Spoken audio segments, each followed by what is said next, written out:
Well, today's video is just going to be snappy because I'm not feeling so well, but I made a promise to you guys, and of course I have to bring you that video. Well, you know that we upload videos on Thursdays, and of course it becomes public to you on Friday. And as you can see from my hand, I'm not feeling well. I was in the hospital, and then they gave me some drugs. But whilst I was in the hospital, I asked ChatGPT something, that is Buddha God? And see what ChatGPT said to me. But then I decided to also go a little further, and then I realized that ChatGPT recognizes the fact that Buddha could be God to some people. But the question now is this going to be true?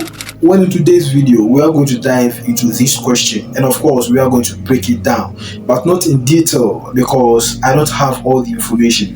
Yet we are going to do it in such a way that we can actually create a series out of this. And so this is the time for you to actually subscribe to the channel, like, and also share, so that you don't miss the subsequent episodes that we are going to post. Well, let's dive right in. Now, before we dive into Buddha specifically, we have to step back and then look at what God means to other people. We know that there are different traditions, and these different traditions have their own unique way of trying to define God. Now, for some people, God is the creator of the universe. He is eternal, and of course he is all powerful. And other people may see God as a divinity, or as someone who has inner truth and also is in a state of enlightenment. But then at the heart of this question lies a deeper curiosity. That is, how do we define the divine, and how does that definition shape the way we view figures like Buddha? Well, to answer that, we need to start from the beginning. Now, we know that Buddha's real name is Siddhartha Gautama, and this guy was actually a spiritual teacher or a leader born in ancient India around 2500 years ago. Yet his teachings actually focused on ending human suffering through mindfulness, compassion, and also self-awareness. But interestingly, Buddha himself did not claim to be God. In fact, many Buddhist traditions emphasize that he was a man who attained enlightenment, that is to say, a state of deep vision and also wisdom, as well as inner peace. Yet over time, some branches of Buddhism have elevated his status to that of a divine or a semi-divine being.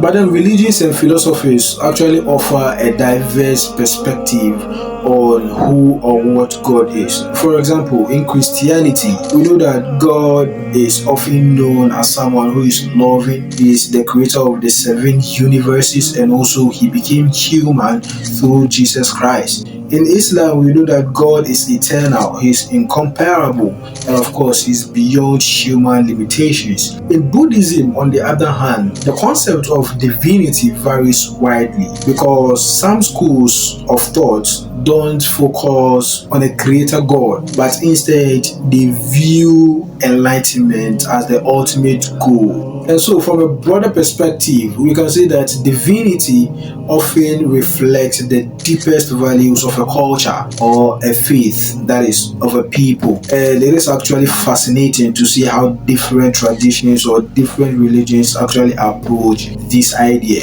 But no, brothers and sisters in Islam, that no matter how we answer the question of Buddha, one thing is going to be clear, that is that the human quest for meaning is universal, and we all seek answers to life's biggest question, that is about purpose, suffering, and what lies beyond our creation. And so it is actually important to approach these kind of conversations with respect and curiosity. There is so much we can learn from each other by sharing and listening with an open mind, instead of trying to insult and then bring down other traditions or religions. So then, to answer the question, could Buddha be God? Now, know that the answer depends on who you ask. So if you ask some people, they will tell you that Buddha is a source of divine inspiration. If you ask other people, they will tell you that Buddha is a teacher, and of course he's a guide. And for many people, Buddha remains divine and something that is beyond human understanding, as well as God. So brothers and sisters, what do you think about this video? Do you think that Buddha could be God? Do you think that Buddha is God? Do you think that Buddha is not God? Let me know your thoughts in the comment section down below. And then don't forget to like, subscribe, and also hit the notification bell, because we are going to continue exploring questions of this sort, about spirituality and also humanity together. And yes, of course, this channel is about trying to change the negative narrative people have about Islam and Muslims in the world. And this is going to be the first step to that. Thanks for watching, and see you in the next video. Shalom.